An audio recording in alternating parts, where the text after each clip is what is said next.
মাছটা কেন দেখাচ্ছি ভাবছেন তো, আসলে উপহার পেতে কার না ভালো লাগে বলেন। আর আমি আমার শুভাকাঙ্ক্ষীদের কাছ থেকে আবারও উপহার পেলাম, বিষয়টা আপনাদের সবার সাথে শেয়ার করার জন্যই মূলত ভিডিওটা করা। খুব ভালো লাগতেছিল, কারণ আমার এক ভাই সেই কক্সবাজার থাকে, সেই কক্সবাজার থেকে আসার সময় আমার জন্য এই মাছটা নিয়ে আসছে। মাছটা দেখে সত্যি খুব খুশি লাগতেছিল যে সে এত দূর থেকে আমার জন্য এত কষ্ট করে মাছটা নিয়ে আসছে। ভাই আপনাকে অসংখ্য ধন্যবাদ। আপনি যেহেতু চান না আপনার নামটা মেনশন করি, তাই আপনার নামটা মেনশন করলাম না। আর আমি বড় মাছ তেমন কাটি নাই কখনো, কারণ বাজার থেকে মাছ কিনলে তো তারাই সেখান থেকে কেটে দেয়, তাই এত কষ্ট করে আর কাটতে হয় না।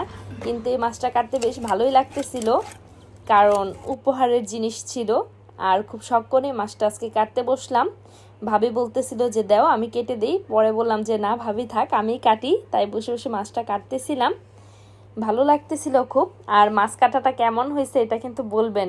আমি কিন্তু কাজকর্ম তেমন পারি না, একদম অকর্মার ঢেকি বললেই চলে। তারপরেও চেষ্টা করি যতটুকু পারি করার জন্য। মাছের পিসগুলা করা ঠিক হয়েছে কিনা এটা কিন্তু অবশ্যই জানাবেন। আর আপনাদের কার কার কোরাল মাছ পছন্দ এটাও কিন্তু জানাবেন। আর আপনাদের ভাইয়া আজকে বলতেছিল যে এই কোরাল মাছটা যেন ভেজে তারপর ওর জন্য ভুনা করে দিই। আর আপনার ভাইয়া কিন্তু আমার হাতের মাছ ভুনা খেতে খুবই পছন্দ করে, আর আমারও ভালো লাগে ওর পছন্দের জিনিসগুলো রান্না করতে। কিন্তু আজকে রান্না করার সময় আমার ফ্যামিলির সবাইকে খুব মিস করতেছিলাম, কারণ আমার শাশুড়ি মা তারপর আমার শ্বশুরাব্বু সবাই বেড়াতে গেছে।